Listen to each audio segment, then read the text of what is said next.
It was a perfectly normal morning. Claire packed her daughter's lunch, checked her backpack twice, and tied the laces on her little sneakers just the way she liked. Zoe was always full of energy, always asking questions, always ready to run into the world with a smile on her face. She was just 8 years old, but she had this light in her that made strangers smile and teachers adore her. Claire held her hand all the way to the school gate, gave her a quick hug, and watched her skip through the doors without a worry in the world. She had no idea that would be the last time she'd see her daughter for years. When the school called, just a few hours later, Claire assumed it was about a forgotten lunchbox or maybe a scraped knee. But what she heard instead made her heart drop. "We can't find Zoe." Those words echoed in her ears long after the call ended. Teachers searched the hallways, staff combed the playground, and security footage was pulled. Somehow, in the middle of a normal school day, Zoe had vanished. No one had seen her leave. No alarms went off. She was just gone. The police launched a full investigation. There were search dogs, helicopters, door-to-door checks. Flyers with Zoe's face went up in every store, every street lamp, every bus stop. News outlets picked up the story. Claire pleaded on live television for anyone with information to come forward. For days, then weeks, the community came together, searching parks, forests, old buildings anywhere a child might have wandered or been taken. But nothing came of it. No clues, no witnesses, no signs. It was like Zoe had disappeared into thin air. Months passed, then a year. The world moved on, but Claire couldn't. How could she? Every corner of her house reminded her of Zoe. Her tiny shoes by the door, the art she taped to the fridge, the half-read books on her shelf. Claire stopped working. She stopped sleeping properly. Her life turned into an endless loop of waiting, searching, and hoping. Even as the rest of the world seemed to forget, she refused to let go. Something inside her kept whispering, "She's..." Out there 2 years later, Claire was still grasping at anything that might bring her closer to her daughter. She had gone through every report, every thread on missing persons forums. Even those strange conspiracy websites where people looked for patterns no one else could see. That's when she stumbled on a story about someone spotting a missing person. On Google Maps, it sounded absurd, but something about it stayed with her. Late one night, unable to sleep, she opened her laptop and began scrolling through familiar places on Google Street View. At first, she just looked at old routes they used to walk together. Their favorite ice cream shop, the playground near the lake. It was more of a way to remember than to search. But then, she typed in the address of a church Zoe used to ask about every time they passed it. Something about its tall windows and quiet steps fascinated her daughter. Claire zoomed in out of habit, letting the screen load slowly, and then her breath caught. There, captured on a seemingly random stretch of sidewalk, was a young girl walking next to a man. The image wasn't sharp, but the girl was wearing a pink hoodie just like the one Zoe wore the day she vanished. Same build, same hair, same walk. Claire's hands shook as she tried to zoom in closer. The man beside her had his back to the camera. He was in a navy blue suit, holding the girl's hand like they knew each other well. Claire stared at the screen, frozen. Her heart pounded. She told herself it was impossible, that it was just coincidence. But something inside her screamed otherwise. She took a screenshot, compared it to old photos of Zoe from that morning, especially one taken right outside the school. The resemblance was haunting. Could it really be her? And if so, who was the man? She checked the timestamp on the street. View image. It had been taken just a few months ago. That meant the girl, whoever she was, could still be in that area. Suddenly, Claire had a new kind of energy, a sense of purpose she hadn't felt in years. She began researching the neighborhood, scanning every local listing, church group, business review, anything that could hint at who the man might be. or whether the girl had been seen again. What she would soon discover would take her into a world she never expected. A trail of quiet leads, strangers with secrets, and a truth that had been hiding in plain sight.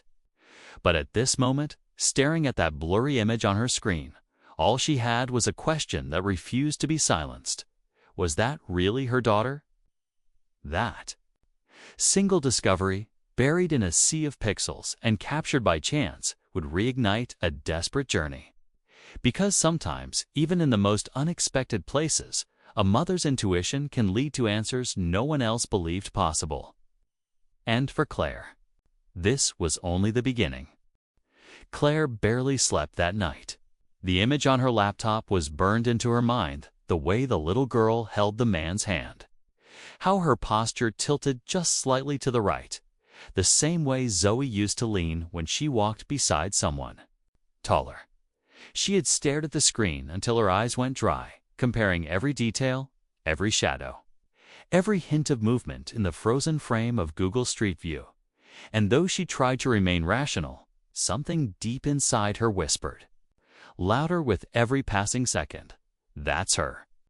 That's Zoey." The next morning, Claire printed the image and pinned it to the wall above her kitchen table. She circled the street name Mall Street and searched everything she could find about the area. It was a quiet neighborhood in a small town a few hours away from where she lived, not a place she had ever visited.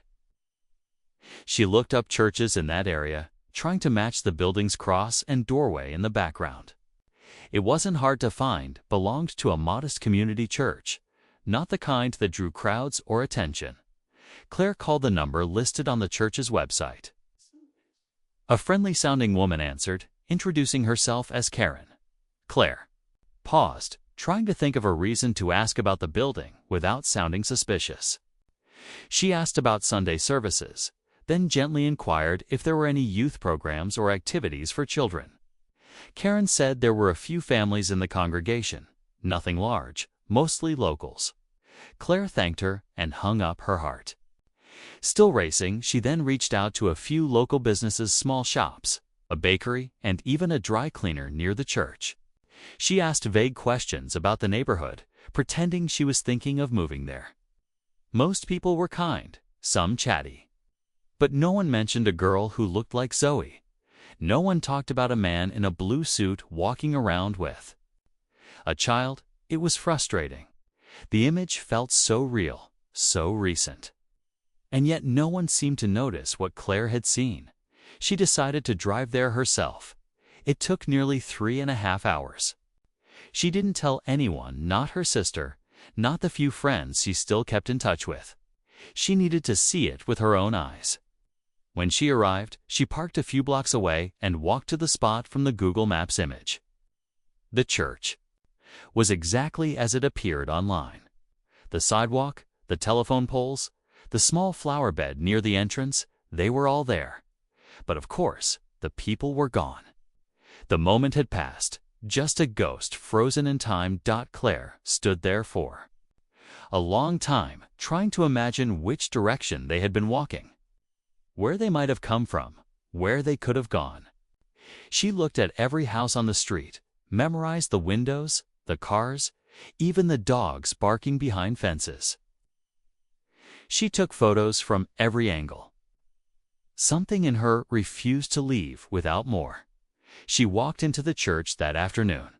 A man at the entrance greeted her warmly, asking if she was new in town.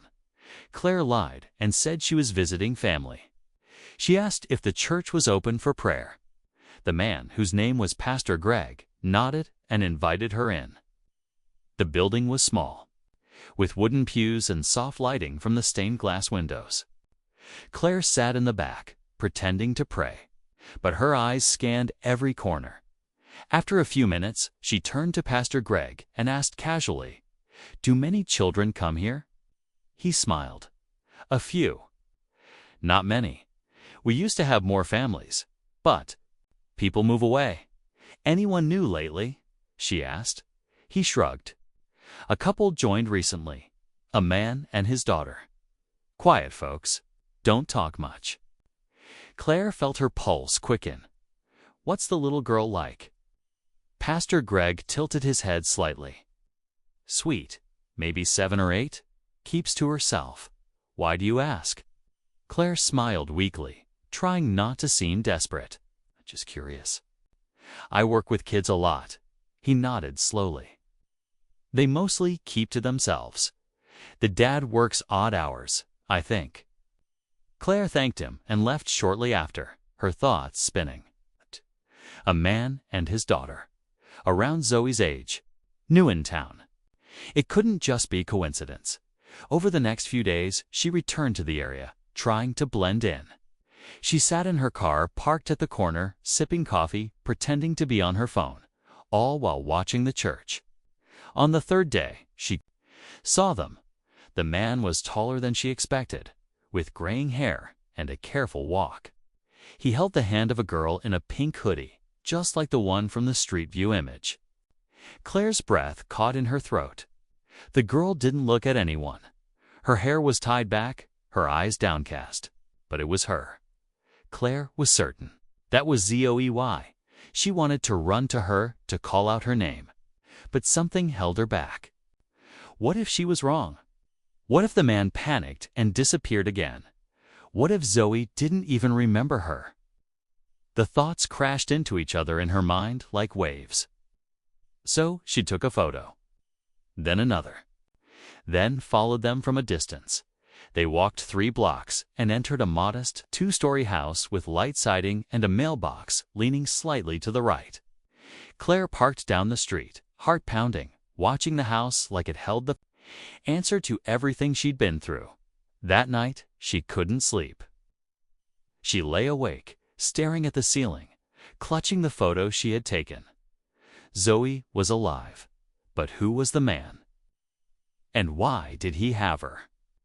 Claire knew she couldn't go to the police with just a blurry photo and a gut feeling. She needed more proof, something solid. But that meant waiting, watching, gathering whatever she could without being seen. Every instinct in her screamed to act, to knock on the door, to yell her daughter's name. But something darker lingered beneath the surface fear.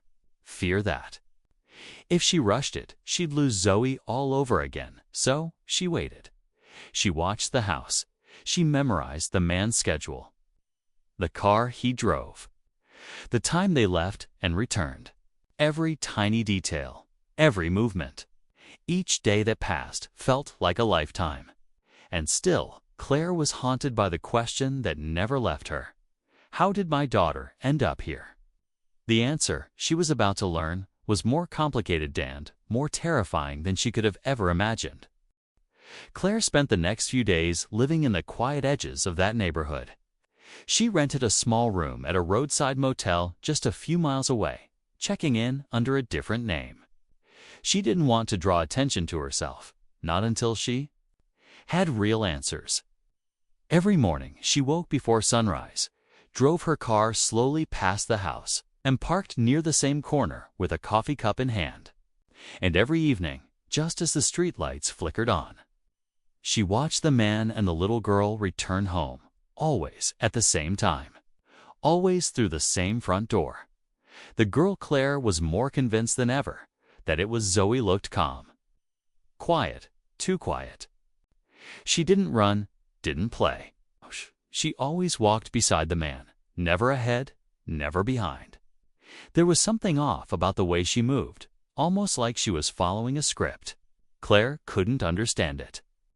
Zoe used to be full of energy, bouncing off walls, talking to butterflies. This little girl walked like she carried something heavy inside her. She began digging into public records for the house. It was rented under the name of Daniel Myers. No wife listed. No other relatives. Claire looked up the name. Nothing popped up on major news sites or public warning lists. Just a few scattered mentions: an old job listing, a library card registered years ago, and a dry cleaning receipt tied to a nearby shop. Nothing that screamed criminal. But something about him didn't sit right. He was too clean, too ordinary. and Claire had learned long ago that danger often wore a normal face. One afternoon, Claire took a risk. She entered the local grocery store she had seen Daniel visit once before and casually started a conversation with the woman behind the register. The woman, older and chatty, remembered him. Quiet guy, comes in every Tuesday like clockwork. Always buys the same things: milk, eggs, peanut butter, and cereal for his daughter. Claire nodded, trying to act uninterested, but inside her mind was racing. Zoe loved peanut butter. That was the only sandwich she'd eat without complaining. Another thread connecting this quiet girl to the daughter she'd lost. Later that night, Claire sat in her car outside the house. Rain tapped gently on the windshield, and the windows of the home glowed warmly. She couldn't help but wonder, was Zoe sleeping peacefully inside? Was she scared? Did she even remember her real name? Did she miss her mother? The ache in Claire's chest deepened with every unanswered question. The main conflict in Claire's heart had split into pieces. Finding her daughter was no longer just about bringing her home. It was about understanding what had happened. Who was this man really? Did he take Zoe from the school that day? Was it planned? And why had no one ever seen anything? The school was supposed to be safe. How could a child disappear in broad daylight without leaving a single trace? She thought back to the investigation, how it had stalled so fast. How the media moved on, and how even the police began treating it like a cold case. What if someone had helped him? What if someone at the school knew more than they said? Claire felt her stomach twist. That part of the story hadn't been questioned. Enough. She needed to go back to the beginning, not just here on Mole Street, but back to the school, to the people who had been around Zoe the day she vanished. But even as that thread began pulling at her, another subplot began forming from a direction she hadn't expected while watching the house.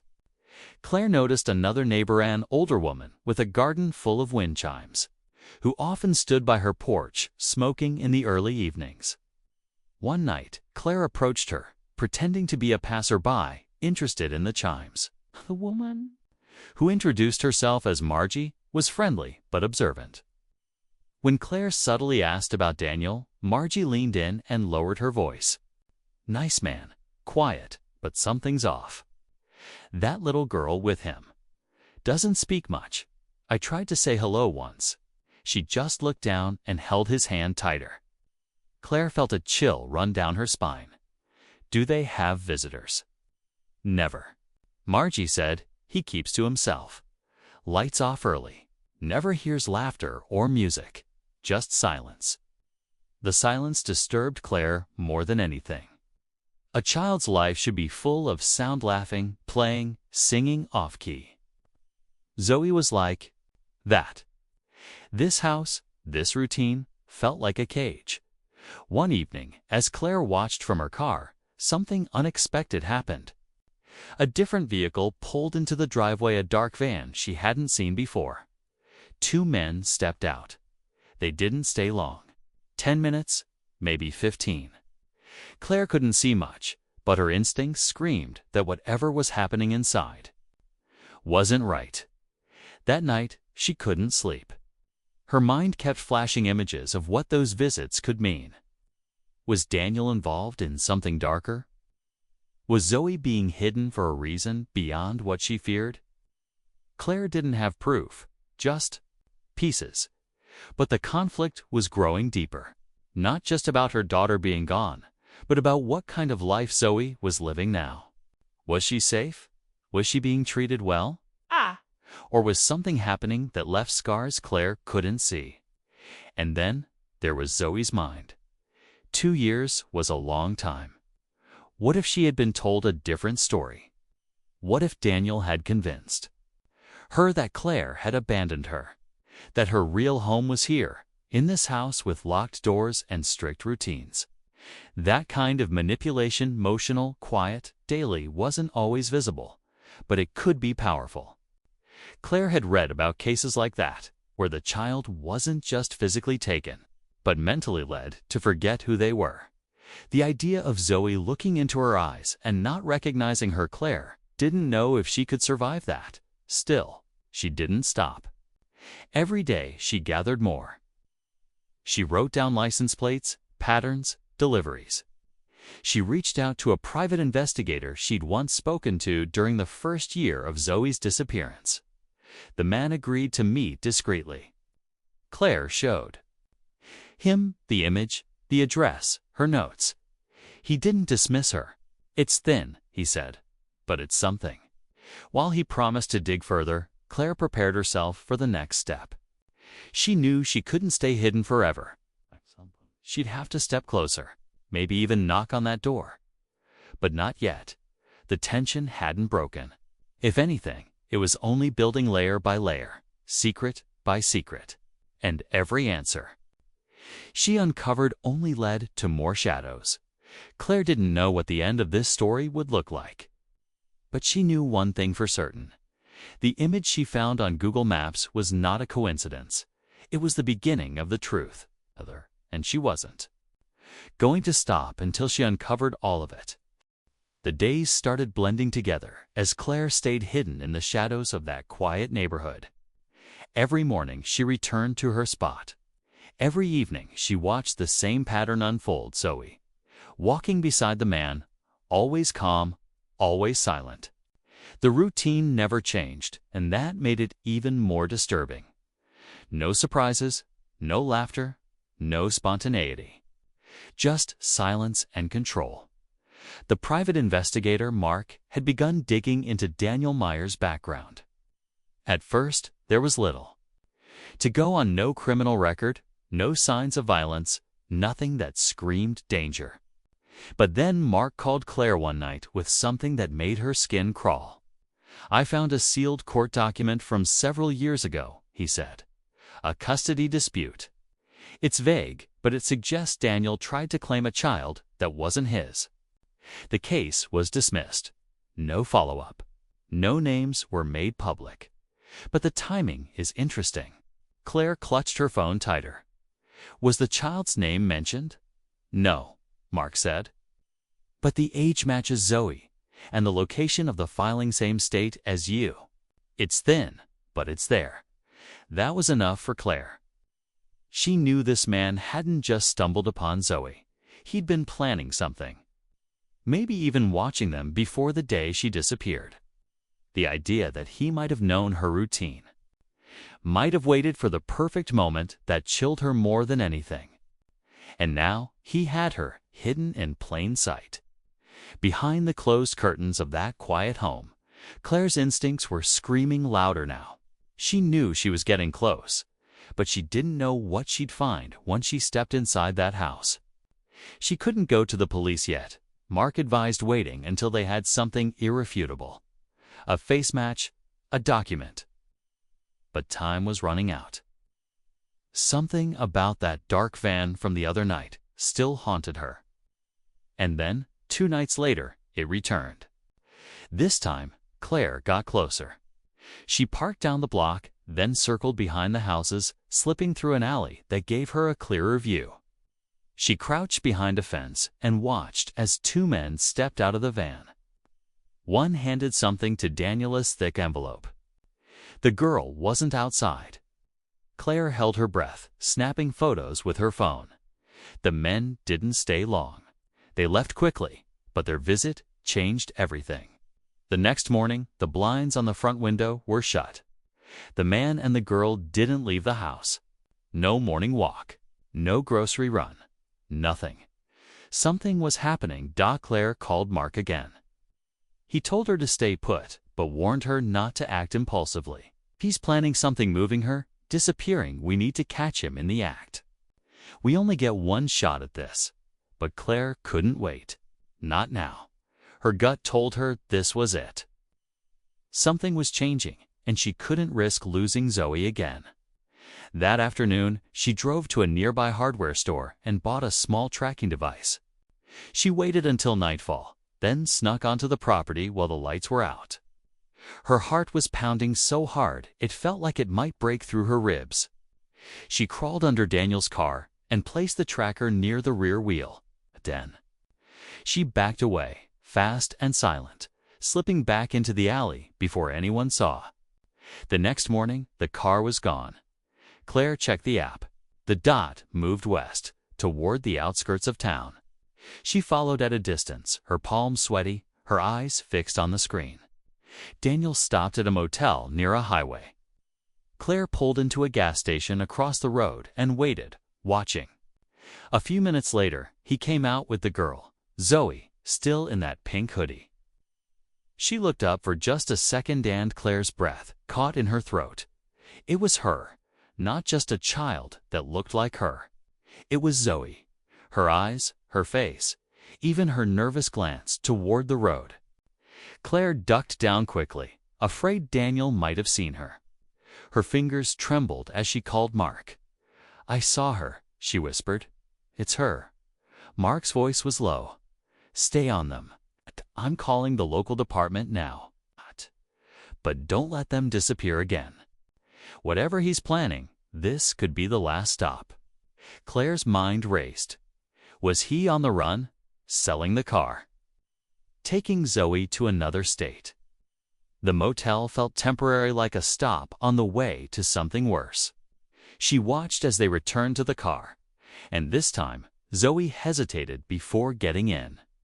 She looked around, almost like she was searching for something or someone. Claire's hands gripped the steering wheel as she followed the car back toward town. But then something changed. Daniel didn't return home. He turned down a narrow road, one that led to a stretch of abandoned buildings, old warehouses, boarded windows, places long forgotten. Claire slowed, staying far behind, heart racing. Why would he take her there? She parked at a distance and crept through the tall grass, crouching behind a dumpster as she watched Daniel lead Zoe into one of the buildings. The door creaked open, then shut behind them. And then nothing. No movement. No sound. The building looked like it hadn't been used in years, but Daniel had chosen it for a reason. Claire didn't know if she should wait or go in. What if this was it? What if she waited too long? Her stomach turned. Mark had said backup was coming, but how long would it take? Every second felt like an hour, and then she heard something. A voice, muffled. Inside the building, Claire moved closer, her knees trembling. She pressed her ear to the cold metal door. It was Daniel. His tone was stern, not shouting, but forceful. Claire couldn't make out the words. She slid closer to the cracked window and peeked through. What she saw made her chest tighten. Zoe was sitting on a bench, hands in her lap, eyes wide and afraid. Daniel paced in front of her, holding something, a folder, maybe, or papers. He stopped, knelt beside her, and said something Claire couldn't hear. Zoe shook her head. Daniel stood abruptly and walked to the other side of the room. Claire backed away from the window, panic rushing in. She didn't know what was happening inside, but she knew she couldn't wait anymore. Something was about to happen. Something that would change everything. And Claire was standing right on the edge of it. Claire stayed crouched behind the rusted pipe, eyes fixed on the side door where the woman had just entered. Every instinct screamed at her to move, to do something, but she knew one wrong step could cost everything. She tried to steady her breathing, tried to make sense of what was unfolding to people inside. One of them pretending to be Daniel Myers, now revealed as Stephen Callan. And this woman possibly the same person tied to another missing child case years ago. What were they planning? Then, just when Claire thought things couldn't get more tangled, her phone buzzed again.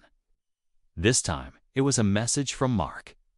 She opened it, eyes scanning fast. A single sentence, "There's a second girl." Claire read it twice. A second girl. She blinked hard, as if the words might change. But they didn't. Mark had discovered something new, apparently another missing child had been linked to Stephen under a different alias, in a different state, about 9 months before Zoe vanished. The case had gone cold quickly. The parents were told she'd probably run away. But now Mark had found something, a vehicle registered to the same fake name had been caught on a traffic camera not far from where that child had last been seen. Claire's chest tightened. Was she inside that building too? Her eyes returned to the old warehouse. It looked quiet, almost forgotten, but now it pulsed with something dark. She imagined another little girl in there, maybe even younger than Zoe. 2 children, both stolen, both possibly brainwashed or threatened. The thought turned her stomach. The stakes had just doubled, and so had the danger. Then came the sound, soft, distant, but unmistakable. Crying, faint and muffled, coming from inside the building. Claire froze. It wasn't Zoe's voice. It was someone else. She moved along the back wall, slowly and silently, until she reached a boarded-up window just a few feet from the side door. One of the boards was loose. She carefully peeled it back just enough to peer through the crack. Her heart dropped. Inside, the woman was speaking to someone sitting in a folding chair. A child, blonde hair, face turned away. The woman handed her a sandwich, speaking gently like a teacher might. But something in her tone was off, too rehearsed, too controlled.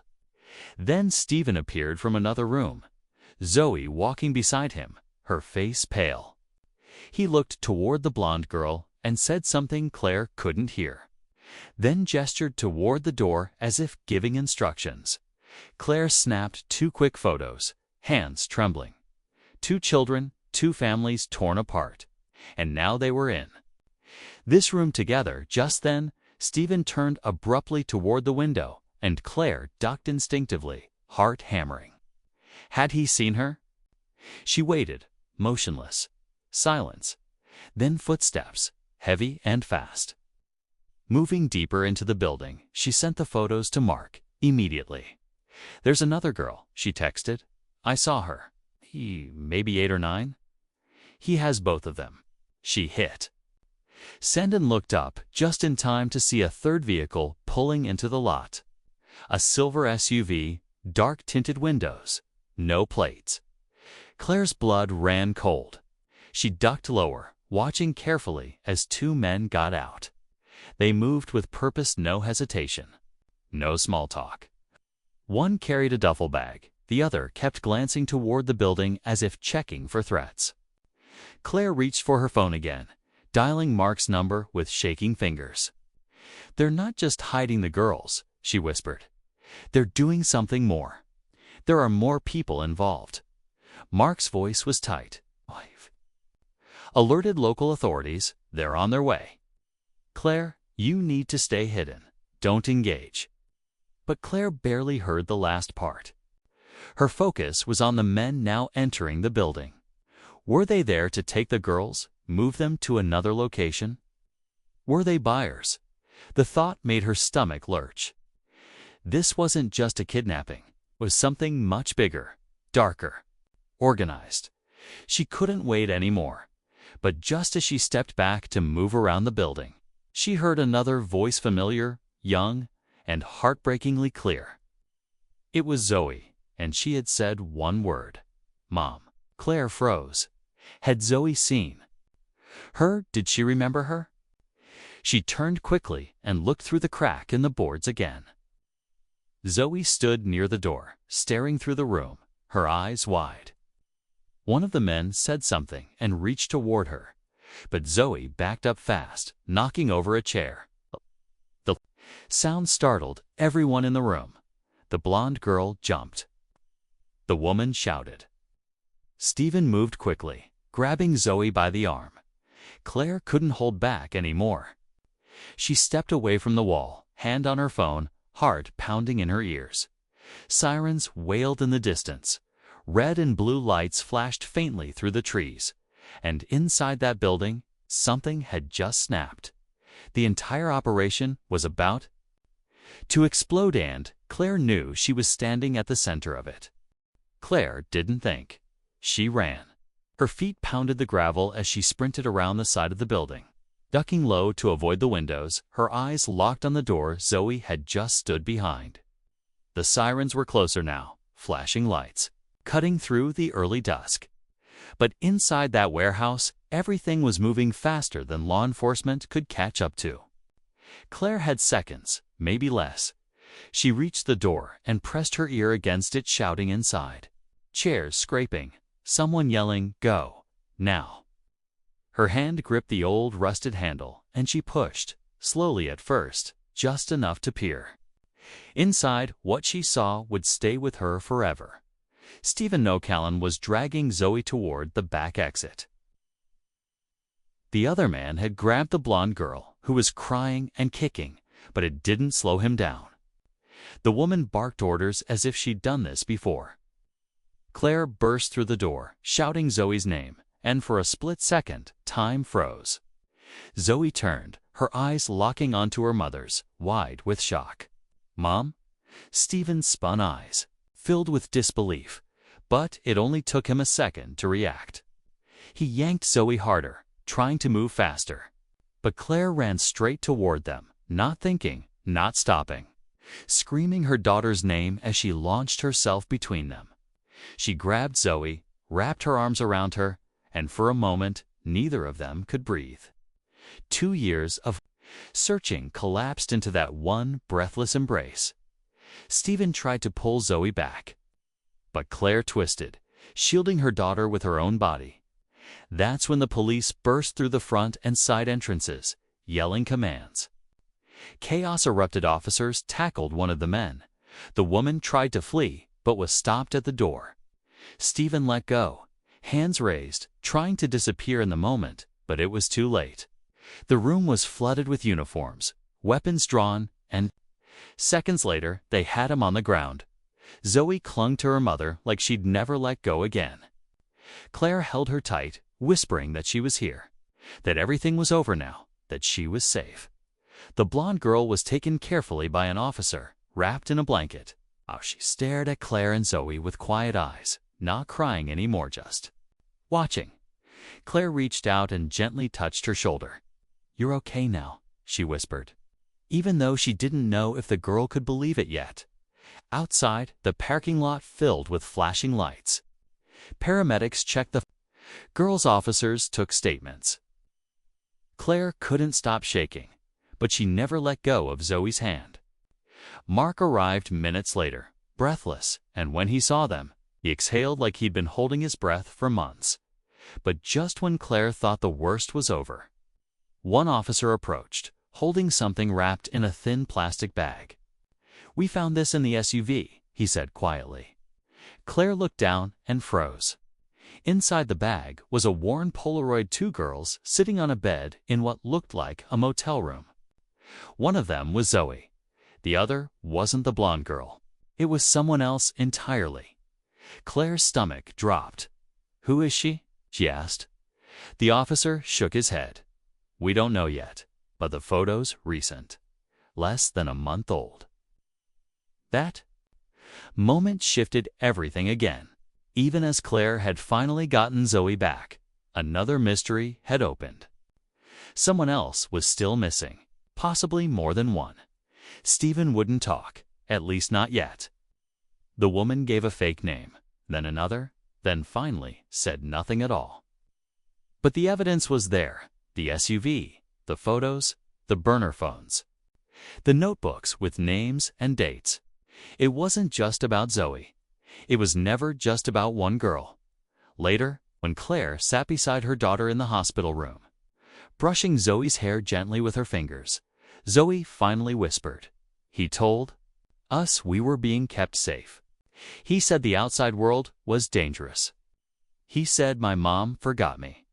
Claire's throat tightened. "I never forgot you," she said, barely managing the words. "I looked for you every day." Zoe's eyes filled with tears. "I knew you would come." Claire kissed her forehead, but the weight of that Polaroid photo stayed with her. Someone else was waiting for their mom. Someone else hadn't been found. And Claire knew one thing: her search wasn't over yet. The hospital room was quiet, except for the soft beeping of monitors and the occasional footsteps of nurses passing by. Claire sat beside Zoe's bed, holding her hand gently, watching her daughter sleep.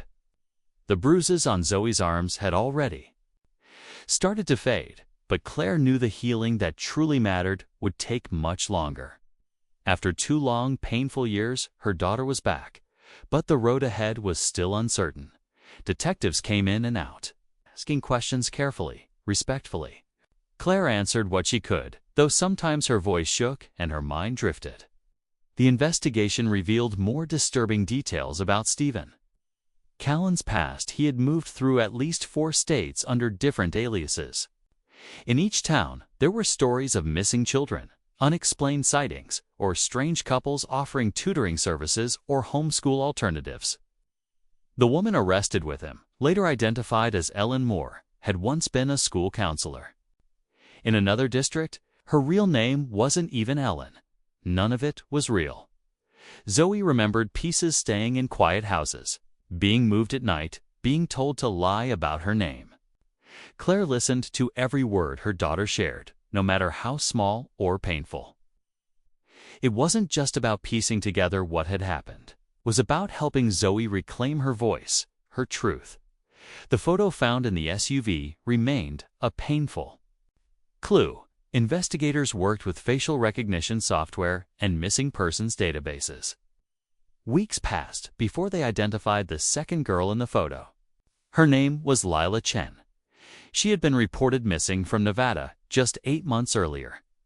Her parents had feared the worst, but now, thanks to the evidence Claire had helped uncover, authorities had a new lead. Lila was still out there somewhere. Claire began quietly supporting other families who had missing children. She didn't seek attention, but word spread about the mother who had found her daughter using Google Maps and a stubborn heart that refused to give up. Other parents reached out, desperate for answers, hope, or simply someone who understood their pain. Claire did her best to respond to each message, even if it was just to say, "I'm here." Zoe slowly began to adjust. She returned to therapy, first quietly, then with more confidence. Her favorite stuffed animal, a faded rabbit Claire had kept all this time, now sat on her nightstand. She started painting again, filling her notebooks with color. When Claire asked what the paintings meant, Zoe said softly, "It's how I get the scary stuff out." Mark stayed close, always checking in, always willing to help without asking for anything in return. One afternoon, as they walked out of a support meeting, Claire turned to him and simply said, "Thank you. I couldn't have done this without you." Mark smiled and replied, "You would have found a way. You're a mom." The news cycle eventually quieted, but for Claire and Zoe, the story never truly faded. There were still court dates, interviews, and paperwork. Stephen Callan and Ellen Moore were officially charged with multiple counts, including kidnapping and child endangerment. During the hearings, Claire attended every session. She never once looked away. One day, as the trial neared its end, a young woman sat next to Claire in the hallway. She introduced herself quietly as Megan, Lila's older sister. She said she'd seen the news about Zoe, that their family had hope again. Claire reached for her hand and said, "We're not done until everyone's home." That night, Claire and Zoe sat on the porch, watching the stars. Zoe leaned her head on her mother's shoulder and asked, "Do you think I'll ever forget all the bad stuff?" Claire took a deep breath. "You might not forget it," she said, "but it won't control you. What happened to you, it doesn't define who you are." Zoe nodded slowly. "I want to help other kids someday," Claire smiled, tears rising again. "You already are." The house that once echoed with silence now had life again, laughter, music, even silly arguments over what to eat for dinner. It wasn't perfect, but it was real. And that was enough. People online often ask how Claire did it, how a mother managed to find her child through something as simple as a blurry image on Google Maps. The answer wasn't magic. It was persistence, love, and never ignoring the voice inside that says, "Keep looking." The Google Maps clue became a simpler reminder that answers sometimes hide in plain sight. Waiting for someone to look closer. Months later, Zoe's story became part of a larger case that helped uncover a trafficking network that had been operating under the radar. While painful to relive, the testimony from Zoe and others helped build a case strong enough to stop more children from being taken. The judge, in his final remarks, said, "This case showed us the power of a mother's love and the strength of a child's courage." Now, Claire spends her time not just as a mother, but as an advocate. She helps train school staff on early signs of child luring, talks to parents about online safety, and shares her journey with those who feel lost in the dark. Every time she speaks, she carries Zoe's voice with her every word, every tear, every silent moment filled with hope. The scars didn't disappear, but they didn't define the future. Claire and Zoe moved forward, step by step, together. And though the past could never be erased, they chose every day to write a new chapter, one filled with healing, truth, and the promise that no matter how far away a child may seem, they are never beyond the reach of a mother's love. And that's what this story reminds us, that in the face of silence, doubt, and darkness, there's always one more place to look, one more lead to follow, one more day to believe. Because sometimes, even a blurred image on a screen can bring a child back home.